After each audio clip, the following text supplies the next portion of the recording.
এরে, আজ তো অনেক দেরি হয়ে গেছে রে। হ্যাঁ দাদা, রাত হয়ে গেছে। তোকে বললাম কাজগুলো একটু তাড়াতাড়ি শেষ করতে, আর তুই শেষ করতে করতে রাত বানিয়ে দিলি। জানিস না এই পথ ধরেই সামনে কালো ধরা। দাদা, তুমি যে কাজ দিয়েছো আমাকে, তাতে তো 2 দিন লেগে যাওয়ার কথা, আর আমি তা একদিনেই শেষ করে ফেলেছি। যদিও একটু রাত হয়ে গেছে, তাতে কি, আজ তো শেষ হয়েছে, ঠিক কি না বলো? এহ, আসছে আমার অকম্মার ডেকি। দাদা, তুমি শুধু শুধু আমাকে বকাবকি করো। আচ্ছা দাদা, কালো ধারায় কি সত্যি সত্যি মানুষদেরকে খেয়ে ফেলে? না, তা জানি না, তবে গ্রামের মানুষের মুখে মুখে শোনা যায় যে কালো ধারায় নাকি রাতের বেলা অদ্ভুত অদ্ভুত আলোর ঝলকানি দেখা যায়, বিভিন্ন ধরনের শব্দও শোনা যায়। শুনেছি মানুষও নাকি সেখানে মারাও গিয়েছিল। এ বাবা! কিরে, ভয় পেলি না কিরে? ভয় তো একটু লাগছে দাদা। ভয় পাস নে, আমি আছি না। নে এখন পা চালাতো তাড়াতাড়ি।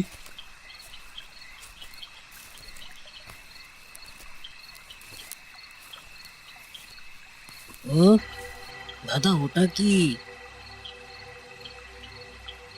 আরে, চল গিয়ে দেখি। না বাবা, আমি যাব না।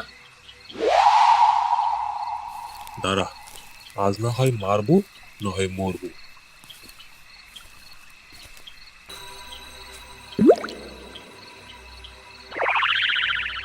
তুমি কি জানো এই লাঠির শক্তি কত ভয়ঙ্কর?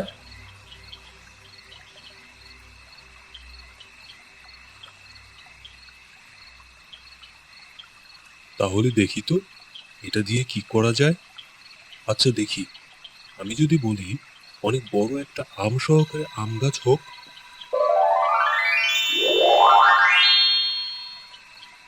আরে, এটা তো সত্যিই জাদুর লাঠি।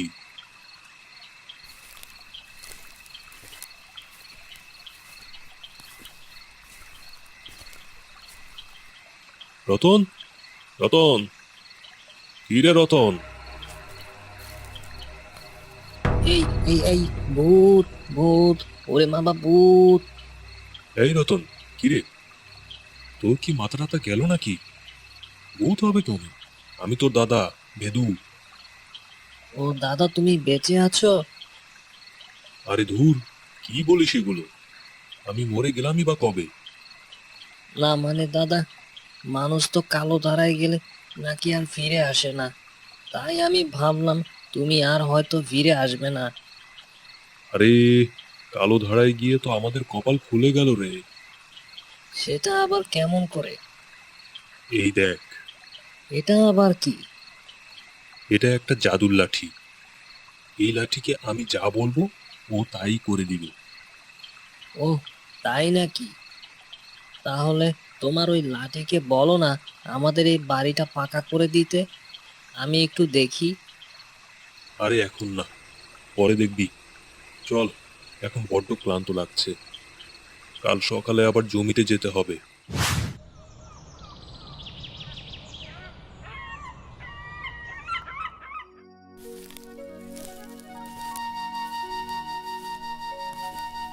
ও বাবা, কেউ কি আমায় কিছু ভিক্ষে দিবে?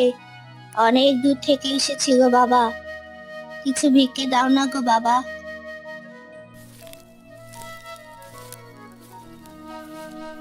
এ কি, আপনি এই বয়সে ভিক্ষা করছেন? আপনার ছেলে মেয়ে নেই? না বাবা, নেই। কেন, সবাই কি আপনাকে ছেড়ে চলে গেছে? না বাবা, কিছুকাল আগে কালা জ্বরে সবাই মারা গেছে, আমিই শুধু বেঁচে আছি।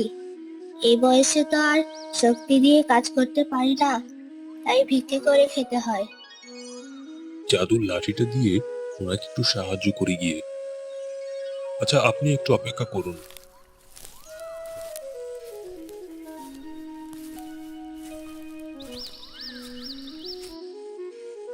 এই জাদুর লাঠি, একটা সোনার ডিম পাড়ানো মুরগি দাও তো, আমি ওনাকে দিব।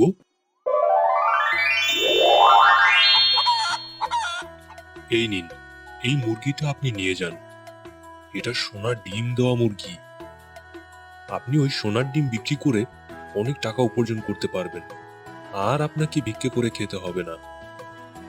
অনেক অনেক ধন্যবাদ তোমাকে বাবা। আমি তাহলে আসি এখন।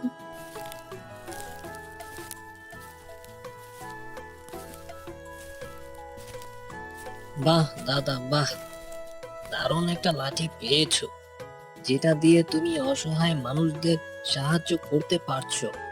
আচ্ছা দাদা, আমাদের গ্রামের লোকজনেরা তো পানি আনতে উত্তর পাড়ায় যায়, যেটা অনেক দূরেও বটে। এমন কিছু করা যায় না যেন তারা উত্তর পাড়ায় না গিয়ে আমাদের গ্রাম থেকেই পানি নিতে পারে? তা এমন করে বলার কি আছে? সহজে বললেই তো হয় যে আমাদের গ্রামে একটা পানির কূপ দরকার। এ এ আমার জাদুর লাঠি। জুতা সেলাই থেকে পাড়ার চণ্ডীপাঠ অব্দি ও সবকিছুই করতে পারে, শুধু ওকে একটু বলে দিলেই হয়। আচ্ছা, ঠিক আছে, তুই যখন বলেছিস, জাদুর লাঠিকে বলছি একটা কূপ খনন করে দিতে। এই জাদুর লাঠি, এখানে একটা পানির কূপ খনন করে দাও তো, যাতে করে আমাদের গ্রামের লোকজনেরা পানি এখান থেকেই নিতে পারে।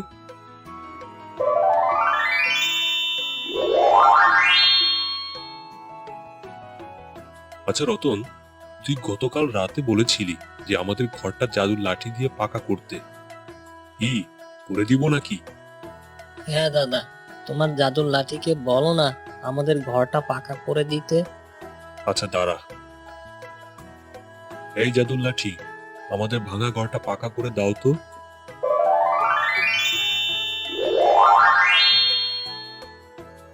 বাহ বাহ বাহ, কি দারুণ দেখতে! খুশিতে তো আমার লাফাতে ইচ্ছে করছে।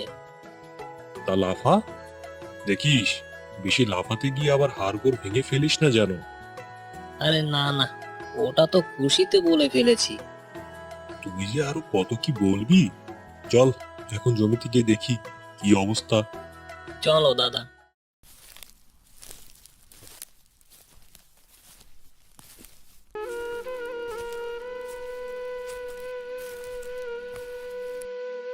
আরে যোগেশ কাকু না? কি হলো, এখানে এই গাছের নিচে মাথায় হাত দিয়ে বসে আছো যে? কি বাড়িতে সবকিছু ঠিকঠাক আছে তো? না রে রতন, আমার গাই লালি ও 3 দিন ধরে বাড়ি আসছে না। কোথাও খুঁজেও পাচ্ছি না, তাই একটু খোঁজ করার জন্য এখানে এসেছিলাম। এখানেও পেলাম না। আমার তো ওই একটাই সম্বল বাবা, আমার লালি। এখন আমার সংসারটা কিভাবে চলবে এই চিন্তা করে ক্লান্ত হয়ে এখানে বসেছিলাম। কাকু, তোমাকে আর এখানে বসে থাকতে হবে না। আমরা তোমাকে একটা গাই দিচ্ছি, আর সাথে একটা বালতি দিচ্ছি, যা সম্পূর্ণ ভরা অবধি এই গাই দুধ দেওয়া বন্ধ করবে না। আর তুমি তোমার সংসার ভালোভাবে চালাতেও পারবে। তাহলে তো ভালোই হয় বাবা। তা তোমার এখন এই ধরনের গাই কোথায় পাবে? আমার জানা মতে বড় হাট তো বসবে মাস শেষে। আরে কাকু, একটা গাই গরুর জন্য এত অপেক্ষা করতে হবে কেন? এই যে আমার জাদুর লাঠি, ওকে আমি বলছি একটা গরু বা একটা বালতি দেওয়ার জন্য। এই জাদুর লাঠি, আমাকে একটা গাই গরু ও একটা বালতি দাও, যেটা কিনা সম্পূর্ণ ভরা অবধি এই গাই গরু দুধ দেওয়া বন্ধ না করে।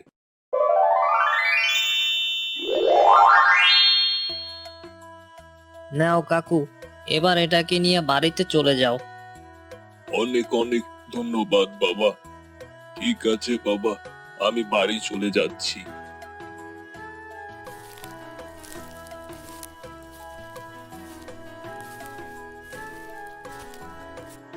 চলো দাদা।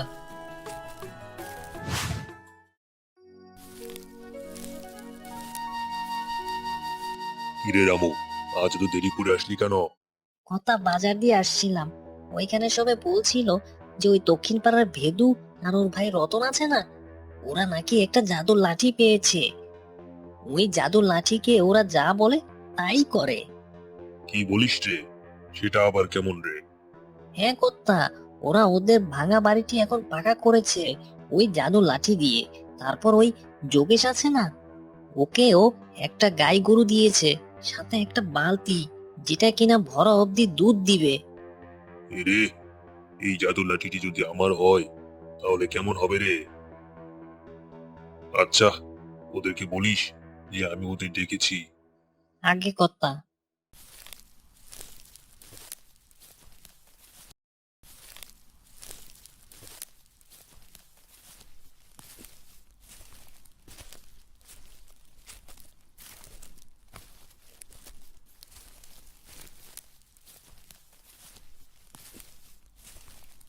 এর নাম কর্তা। কর্তা আমাদের ডেকেছেন? কিরে বেদুরতন, তোরা নাকি জাদুর লাঠি পেয়েছিস? আজ্ঞে কর্তা, এই যে, এই লাঠিকে আমি যা বলবো ও তাই করবে।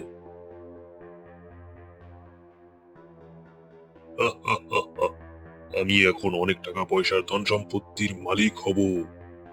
আমি এই লাঠি দিয়ে পুরো গ্রামকে আমার দাস বানিয়ে ফেলবো। এখন থেকে এই সম্পূর্ণ গ্রাম আমার অধীনে থাকবে।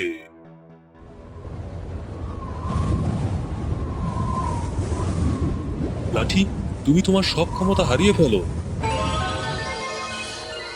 এখন আর কেউ এই লাঠির জন্য লোভ করবে না, ভালোই হয়েছে।